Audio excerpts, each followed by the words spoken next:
ज्यों-ज्यों रात्रि घट रही है, चंद्रमा का रूप भी घटने लगा है, किंतु तुम्हारे मुख की शोभा है कि बढ़ती ही जा रही है। जानते हो स्वामी, जिस प्रकार की बातें तुम करते हो, वैसी बातें हमारी जाति में कोई नहीं करता। कौन सी जाति के हो तुम? मैं धनुपुत्र हूं, दानव हूं। तुमसे मिलने से पूर्व मुझे केवल एक ही भाषा आती थी, खड़क की भाषा, हिंसा की भाषा। अच्छा, तनिक मुझे भी तो बताओ, कितने हिंसक हो तुम? मैंने और मेरे स्वर्गीय भ्राता करम्भ ने रक्तपात के अतिरिक्त और किया ही क्या है। मानवाखेट तो हमारा सबसे प्रिय खेल था। मानवाखेट के पश्चात हम दोनों भ्राताओं को बड़ा ही आनंद आता था, किंतु तुमने तो मेरा ही आखेट कर लिया। और भी कुछ कहो ना। जानती हो मोहिनी, संतान प्राप्ति की कामना से मैं तप करने निकला था, और तुम मेरी तपस्या का उत्तर हो। मुझे ऐसी संतान दो जिसे विश्व में कोई भी जीत ना सके। अवश्य स्वामी, मैं तुम्हारे पुत्र की माता कहलाकर धन्य हो जाऊंगी। मोहिनी,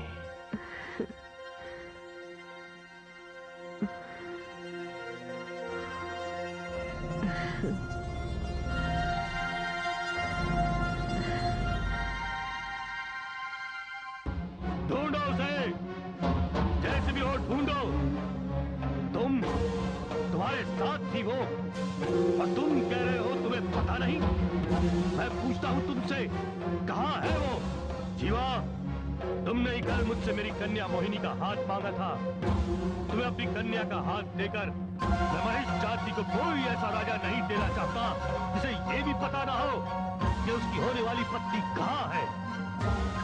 हमारी परंपरा, हमारी संस्कृति के अनुसार हमारे यहाँ नवयुवकों और नवयुवतियों को हर प्रकार की स्वतंत्रता है, किंतु हमारा ये नियम न भूलो कि हमारे यहाँ की कोई भी कन्या यदि किसी दूसरी जाति के पुरुष के साथ अपना संबंध रखती है तो हमारे दंड विधान के अनुसार वो दोनों अपराधी है और उन दोनों को वध कर दिया जाता है। हे राजा, तुम सोचते सोचते विचारों में बहुत आगे बढ़ गए। मुझे विश्वास है मोहिनी के साथ ऐसी कोई घटना नहीं घटी है।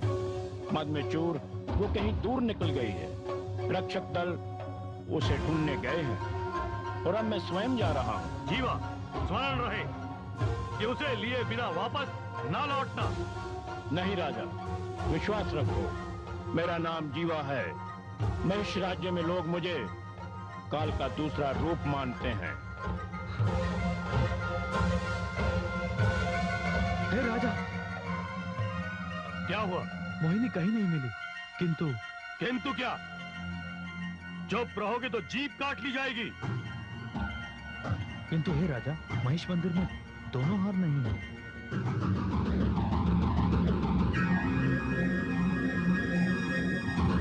और वहां जो मोतियों का हार मिला है वो अपने समुदाय में कोई नहीं पहनता। तुम जिस ओर संकेत दे रहे हो वो सत्य नहीं है। महिष जाति की कोई भी ऐसी कन्या नहीं जो जीवा के मुख पर तमाचा मारकर किसी दूसरे के साथ चली जाए। जीवा, यदि ऐसा ही कुछ हुआ है तो उन दोनों के कटे हुए मस्तक लिए बिना यहाँ मत आना। ऐसा ही होगा राजा, ऐसा ही होगा।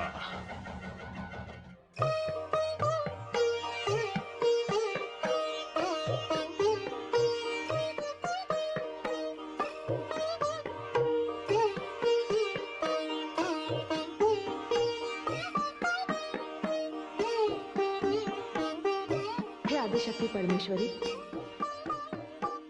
आपने ये कैसा खेल रच दिया है? मुझे तो ऐसा प्रतीत होता है कि मोहिनी और महादानव रंभ का मिलन कोई अनर्थकारी परिणाम लेके आएगा। हाँ देवी महालक्ष्मी, रंभ के हृदय में देवताओं के लिए इतनी घृणा है कि उसका प्रभाव उसकी आने वाली संतान पर पड़ेगा ही।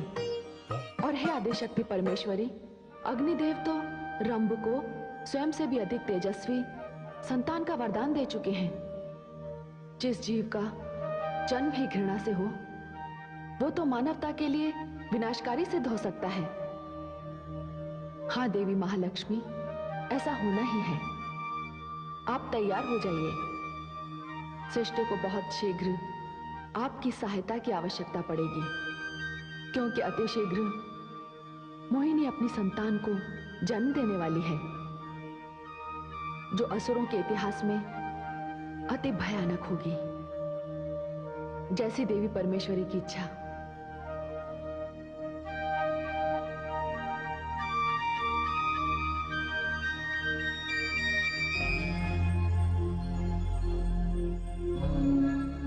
मोहिनी,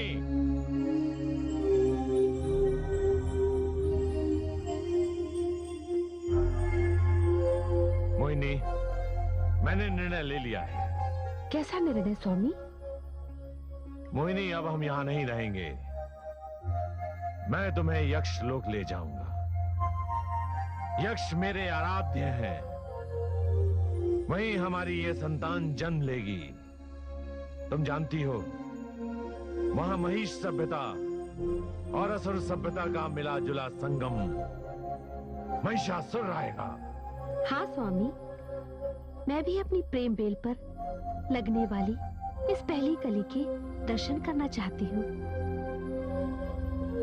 क्या ऐसा हो पाएगा? मैं देखता हूँ मोहिनी, तुम अकारण ही भयभीत हो उठती हो।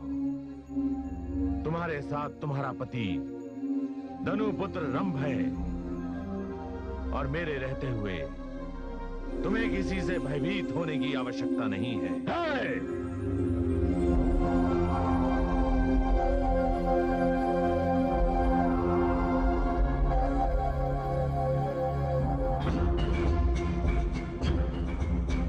तो तू है वो जिसने मृगराज के मुख में हाथ डालने का साहस किया है। कौन है तू?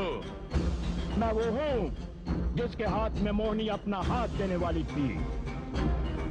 मैं वो हूँ जिसके विश्वास की पीठ में मोहिनी ने छुरा भोंक दिया।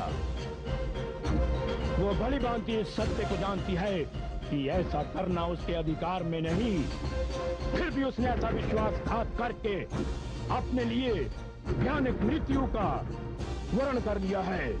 बंद कर अपना ये प्रलाप। तू मेरे समक्ष मेरी प्रियतमा, मेरी पत्नी को धमका रहा है। इस पूरे संसार में अभी तक किसी माता ने ऐसे पुत्र को जन्म नहीं दिया जो रंभ के समक्ष ऐसा दुस्साहस कर सके। इस बात का अभी पता चल जाएगा जब मैं तुम दोनों के सिर काट कर यहां से ले जाऊंगा। सावधान! नहीं, नहीं जीवा, नहीं। सावधान!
रुक जा, मैं इसका हाथ तब तक पकड़े रखूंगा जब तक तू किसी सुरक्षित स्थान पर नहीं पहुंच जाती। इसने मेरा वध छल से किया है। भाग जा, तुझे मेरी संतान को जन्म देना है मोहिनी। नहीं स्वामी, मैं आपको इस अवस्था में छोड़कर नहीं जा सकती। मोहिनी, तुझे मेरी सौगंध, तू चली जा यहाँ से। नहीं नहीं स्वामी, यदि तू नहीं गई तो ये दुष्ट तेरा भी वध कर देगा और इसी के साथ हमारी संतान जन्म लेने से पहले ही समाप्त हो जाएगी। मैंने तुझे मेरी सौगंध।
बचाओ।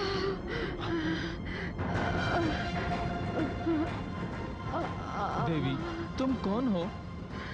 मेरी रक्षा कीजिए, मेरी संतान की रक्षा कीजिए। वो आ रहा है। कौन आ रहा है? देवी, तुम यक्षों के बीच में हो। यक्ष? फिर तो आप मेरे पति को भी जानते होंगे। वो मुझे यही लाना चाहते थे। कौन है तुम्हारे पति? तनुपुत्र रंभ। धनुपुत्र रंभ? वो तो हमारे उपासकों में से है। हे देवी, आप चिंता मत कीजिए।